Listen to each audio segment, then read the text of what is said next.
Good evening. This is Daily Recall for July 31st, 2026. I'm Tom Stoukas coming to you from Sarnia, Ontario. Hot and humid today. Not horrible, but not much going on. We're going into the long weekend, civic holiday, long weekend. So people are probably just chilling out, not doing anything, trying to enjoy the summer while it lasts. Not thinking about trying to think positive, I guess. That's good. That's what I'm trying to do. So yeah, dog days of summer. But it's nice. I like it. Let's just see what's going on. So not much going on. I barely was on the social media today. Let's see what's making news today. Here's a little video on Doug Ford. Doug Ford is helping Sikhs build an ethno-state in Ontario by Max Genest. I don't mind this kid's videos. He's a young kid. Hopefully he doesn't have no career as like a gay porn star come out. I don't think so. Let's listen to this. Doug, I hate Doug. I can't stand Doug Ford for the COVID, his role in the COVID scam, and what he's done to public schools. He's allowed them to become indoctrination centers, even though he controls education. And what he did with Trudeau to bring in tons of immigrants to Canada in Ontario, and then also just all those things. Bad for Ontario. Very bad premier. But let's see what this video is. I guess he feels the same way as me.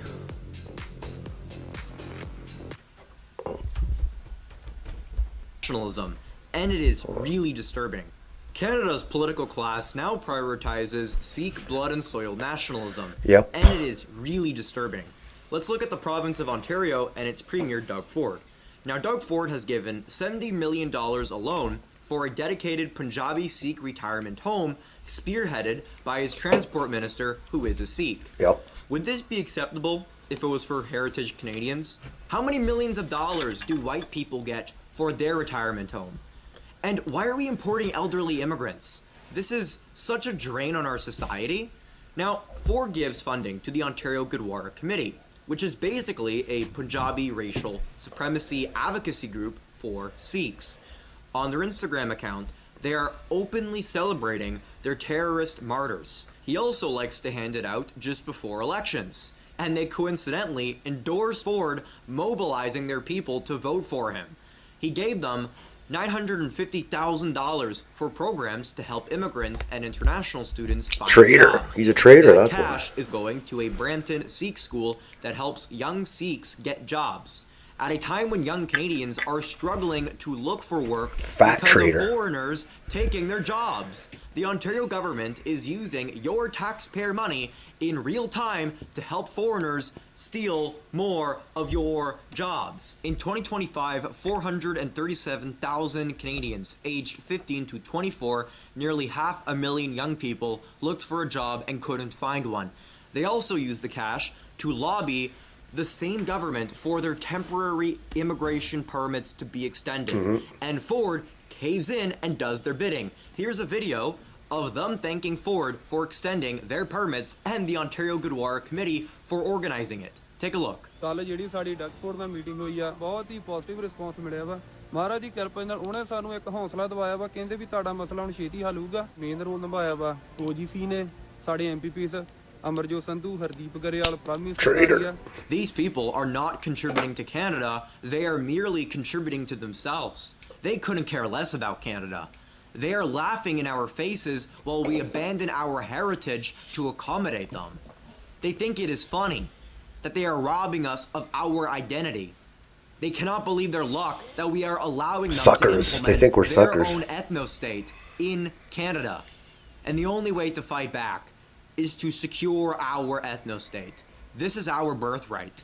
This is our blood. This is our soil, and they don't belong here, so they must go back. I don't care how many times you call me a racist. I just care that you get out of my country. It is time we launch remigration. It is time we send them all back. It is time we restore our nation. Long live Canada. Okay.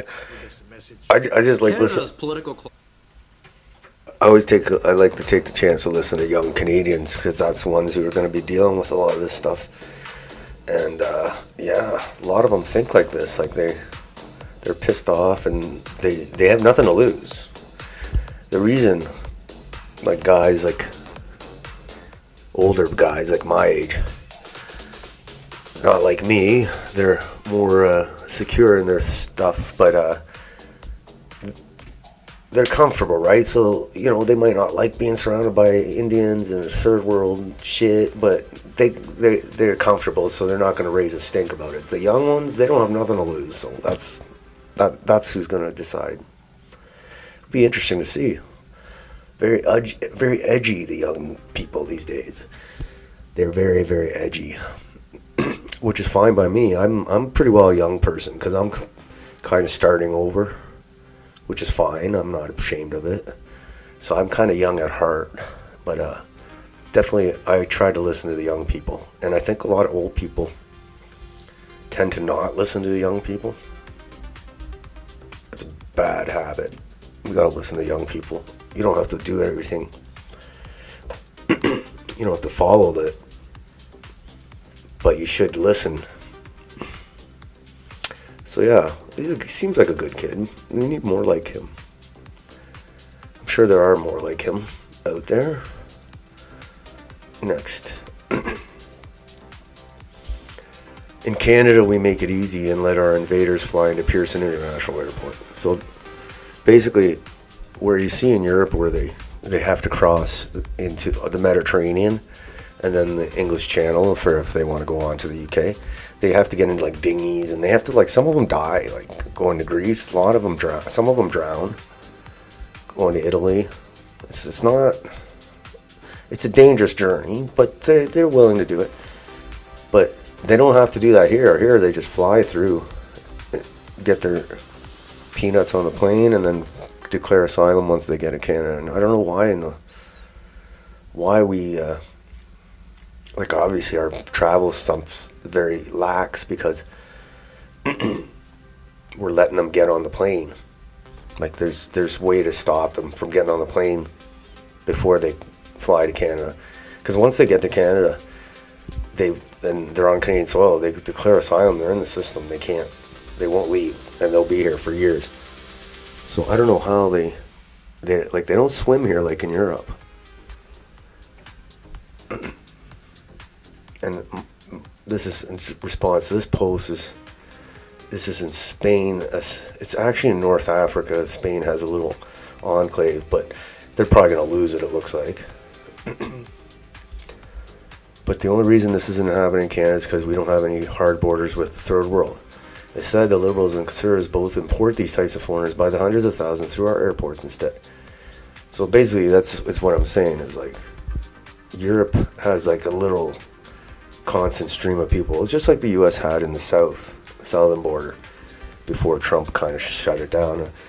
But Canada, no, we just fly them in business. Like Africa, they'll bring the whole village in on a plane. It's horrible. And that's the easiest part to stop. Like, airports are so tightly controlled. Like, not like borders, not like sea.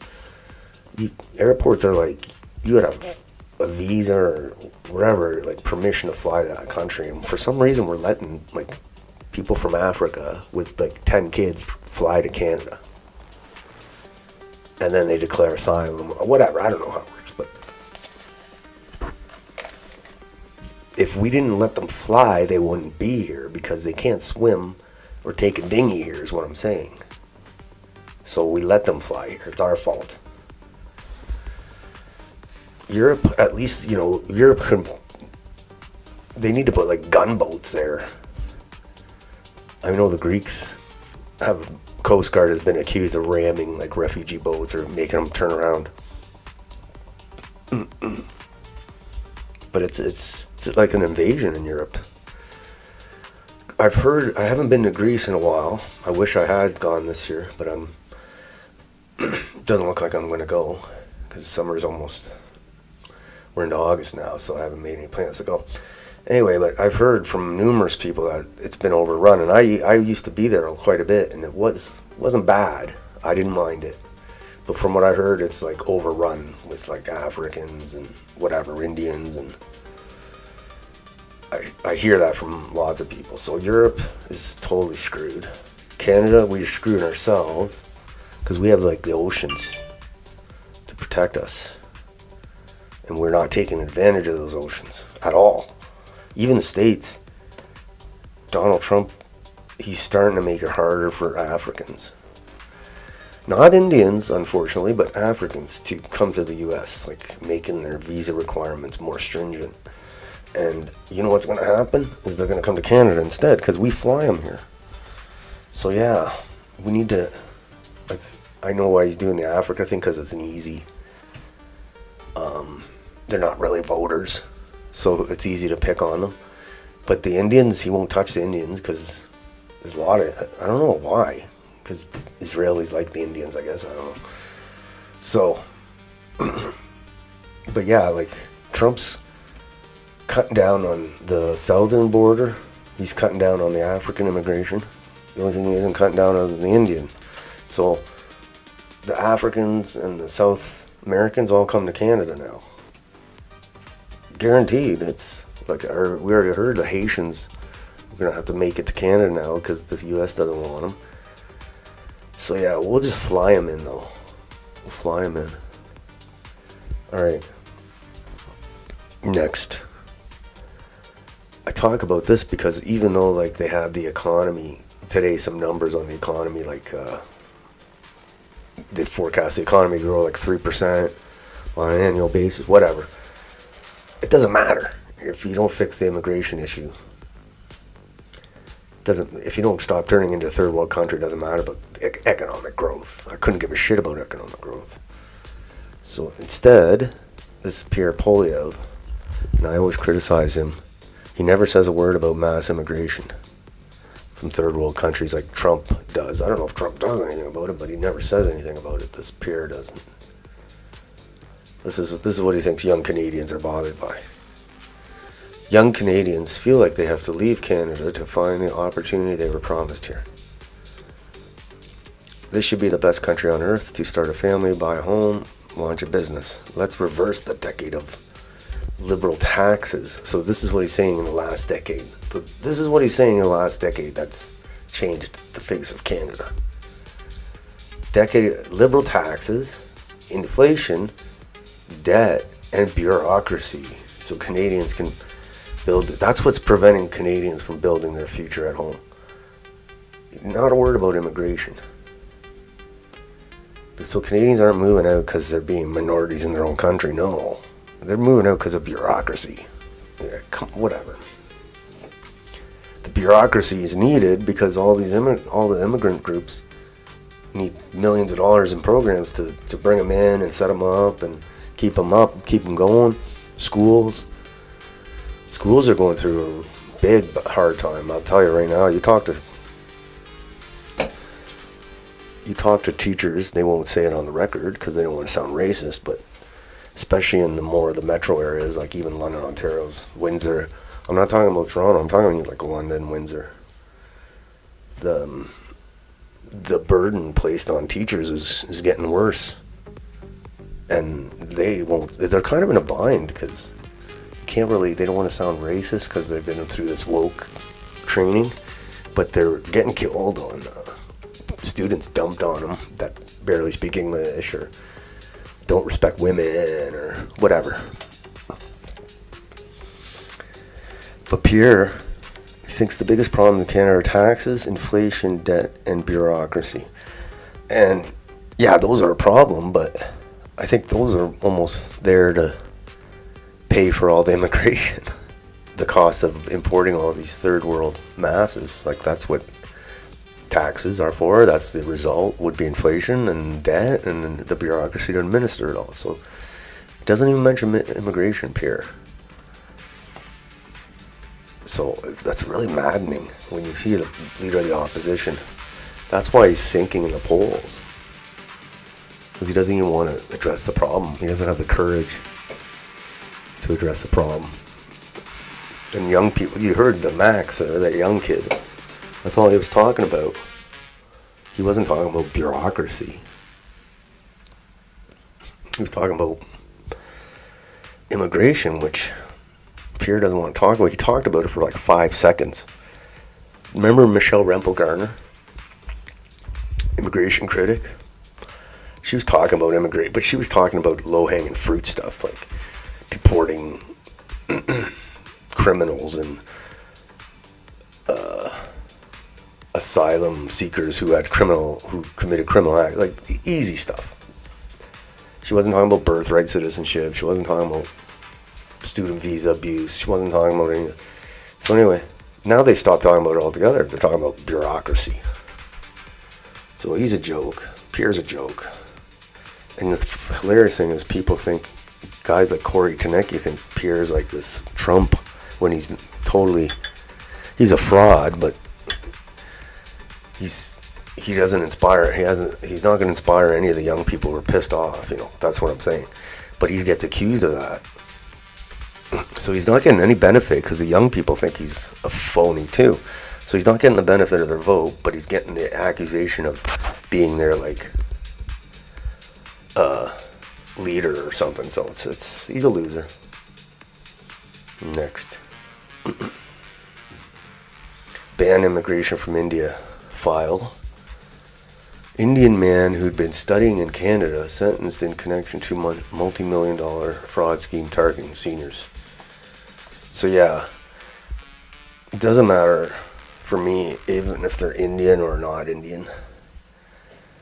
People who defraud the seniors, because seniors are kind of old and they're trusting and they're easy to con compared to more tech-savvy younger people. So if whoever, is evil enough to,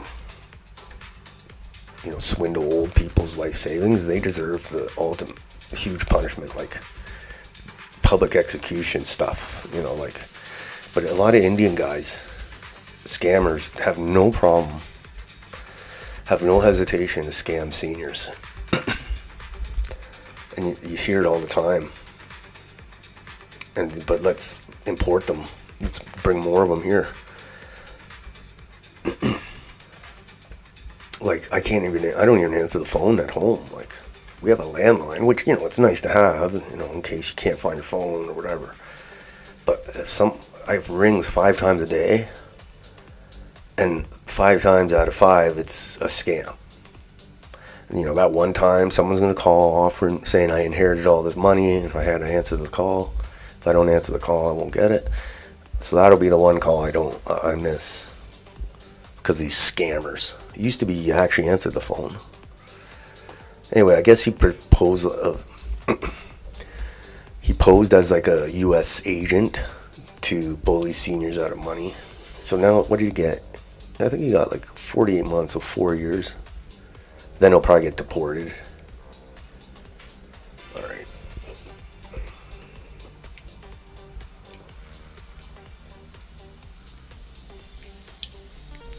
Next, COVID. A lot of people are talking about COVID because obviously it's time to reflect. It's been, 5 years almost? 4 or 5 years. Going on 5 years, but I guess Fauci was at the U.S. Congress testifying. He took the Fifth Amendment a bunch of times. And he got pardoned by Biden. Preemptive pardon. So people are talking about COVID and stuff. So this flashback to Trudeau. I remember he was. The language everybody was using. It wasn't just Trudeau. Trudeau might have been the most visible guy because he was the prime minister, but premiers, mayors, just fellow citizens showed their worst side during COVID. And when I say worst side, I say either fanatical, like you didn't wear a mask, they were gonna, they wanted you to go to jail or charged with attempted murder. So this is, just crazy stuff, like violence almost. And then the other kind of worst thing is the cowardice, like people who didn't agree with it, but they were too cowardly, so they just did the mask and took the vaccine and just went along, It brought out the worst, but also brought in the best, but mostly the worst, because it was bad. Like, people were acting really dumb. You really knew who was who during a time like that. So here's Trudeau. Trudeau claims no one was forced to take the product, yet here he is clearly condoning the use of coercion. More young people felt forced to take the injection after they were told they would be banned from society. And just listen to his language. We said you don't get to get back the things you like to do unless you get vaccinated. Population just let these tyrants control their lives. Think about that. This is why the freedom convoy was so important. Now this guy travels the world without a care in the world, like this never happened. Never forget. Yeah, like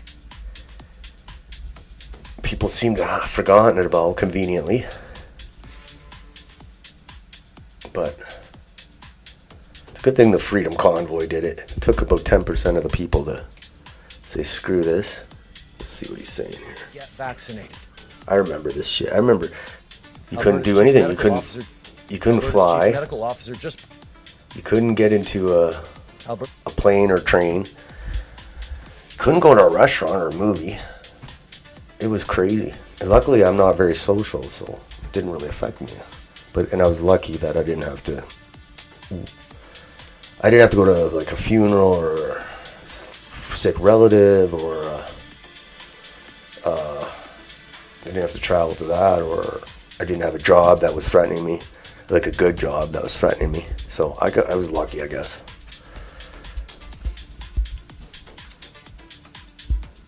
This chief medical officer just pointed out that BC is leading the way with vaccine passports, and young people are getting vaccinated at higher rates here because we've said you don't get back to the things you like to do unless you do your part for the community to get vaccinated.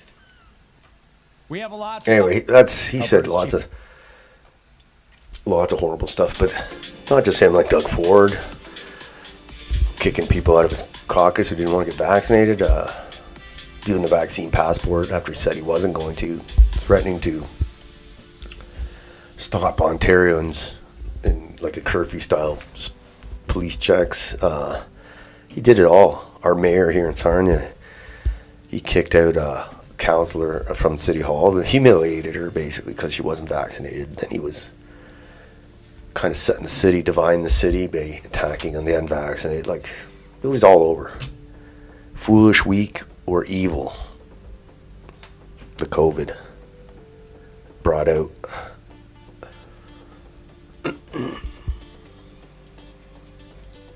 Next, Roman Baber. Enough empty words. Canada's Jewish community is in danger. Consider the whatever. Okay, so let's see what he says here. Schools and Jewish-owned businesses. All I continue to hear from the Liberal government is a bunch of platitudes. Hate has no place here. Words lead to violence, and so on and so forth. But statements and tweets aren't helping us. The Jewish community is the Liberal government failed us, and no one is talking about law enforcement. Conservatives have real solutions to help the Jewish community. Not deportations. This is beyond a local law enforcement matter. We need the strength and expertise of the RCMP in Toronto and York region to address the increased threats to our community. The RCMP has a unit, the Integrated National Security Enforcement Team, who work with the CBSA, who work with local police. The RCMP needs to be empowered to intervene locally to protect the Jewish community. We also know that there are foreign operatives in Canada. Over 700 Iranian Revolutionary Guards, but only one has been deported thus far. And according to Global News, there are over 450 people connected to Hamas in Canada. Well, it's time that the Liberals do something about that. Let's investigate these networks. This is an Israeli politician. This is a conservative politician. Sounds like an Israeli. For years, conservatives have been calling for the foreign. He's got another Jewish person behind him. Multiple launch deadlines. We have little faith that the registry will be launched next month as planned yet again. But now we also understand that the administrative fines for failure to comply with the registry's requirements may be as low as $250. The registry cannot wait any longer, and it has to be done right. We must compel individuals working on behalf of foreign governments to register so they're out in the open. That can give us Anyway, like I said here, he's a conservative. So Roman Baber, conservative. There's no problem with Canada being flooded with third world migrants from India or Africa as long as they're not Muslim. So, but he's not even saying, oh, ban immigration for Muslims. He's saying, let's give the police more power and let's protect the Jewish community instead of fixing the immigration and not letting them in the first place. You know, so it's like this. The only time the conservatives talk about deportation is for Iranians and for Palestinians because they work for Israel, I guess. But like, we got millions of Indians who need to go home. We're letting in tons of Africans, but all they talk about is Iranians or Palestinians because they're serving Israel's interests, not Canada's. So yeah, look at, you got Roman there and you got Melissa Lantsman. They're Israeli MPs, they're not Canadian MPs. And that's the Conservative Party for you. Oh, look at this. It's like Mark Slapinski. I joked. Mark Slapinski is looking rough these days. Obviously, it's not Mark. I blocked that guy a long time ago. But it kind of looks like him, and you never know.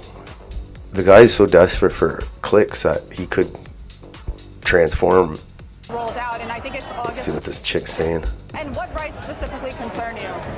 Currently, like, Is this a chick or a guy? using toilets in public without So it looks like having to, like, it's a guy. pick which one to go into and not feel comfortable in any. Also, What about the EHRC? I don't know. That's the bathroom. Yeah. So is that the disabled key? Well, the EHRC was just rolled out, and I think it's August 5th or August 2nd. They have That to we go. can't go in the toilets. Right. Yeah. I don't know what this is. I don't know what Mark Slapinski's done to himself. All right. Next, this is hilarious. Babu, the Great Babu. The Great Babu.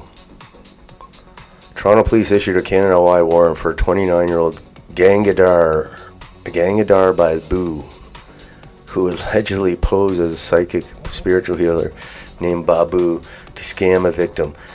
Between April 2024 and September 2025, he ran the Indian psychic and spiritual healer business, using rituals and threats of death or harm to extract over $800,000. Police believe more victims exist. Suspect Babu fled to India and released his photo showing dark curly hair, a trim beard, and a gap between the front teeth. Babu, bad man. So yeah, they're scammers. This is what they do. But I don't know, like, posing as a psychic. I mean, if you're gonna give this guy $800,000, you kind of deserve to lose $800,000. I don't know. Babu the psychic. So yeah, ban immigration from India. Please, just do it. Do it. Babu. Let's see if there's a story on Babu. Psychic scammer. He allegedly used elaborate rituals to exploit the victim's supernatural beliefs, claiming protection from harm for large payments. Now charged with fraud over $5,000, money laundering, and possessing of crime proceeds. So, who's this person who has $800,000 to give Babu? That's crazy. Woman of 800. Oh my God, that's a lot. Wow. Now he's living like a king in India. He's probably laughing. He's probably like, I cannot believe they fell for it. The Babu thing. They fell for the great Babu. I don't know. It's just, the point is they scam everything. Like, she was probably an old lady too. Maybe she wasn't. I don't know. Who knows? Alright. And then next, Peter B. This guy's from New York. He's a Greek guy from New York. Seems like he's pretty cool. Pretty got put together. Got everything going good. He's in Greece. He goes to Greece every year. A lot of Greeks do that. He says immigration is all that matters right now. Nothing else until that is solved. So he's probably in Greece right now. I think he is in Greece right now. So remember I was saying like about Greece and Italy and Spain, and they're being overrun by legal immigration, like from India, plus the illegal from Africa and the Middle East and Central Asia, and it's totally overrun. And I was saying, like, I lived in Greece like 12, 13 years ago, 14 years ago, 15 years ago, let's say. How time flies. And there was immigrants, but a lot of them were just coming to Greece. They wanted to keep moving. They didn't want to stay in Greece. It was like just the first stop for them to get their foothold into Europe, and then they go to like Germany or France. Or now, from what I've heard, is there's more that are there. They don't seem to be going anywhere. I don't know why. Maybe because of Europe's changed the rules. I don't know. But now it's like totally flooded. Like,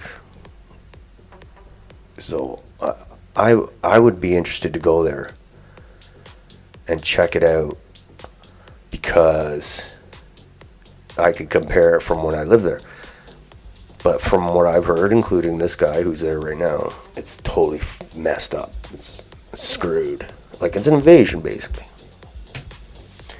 And, you know, we have a whole ocean between us, and we still can't stop from getting invaded. How's that possible? That's what pisses me off. Like, Greece and Italy and Spain are right there. Right on the front line. We got two oceans between us, and we still can't protect the border, so it's obvious it was on purpose. Anyway, that's it for tonight. On this summer evening. So the next broadcast will be probably not tomorrow. August 2nd, I guess. Sunday, August 2nd. We'll see. The dog days of summer. So until then, have a nice night. We'll see you then.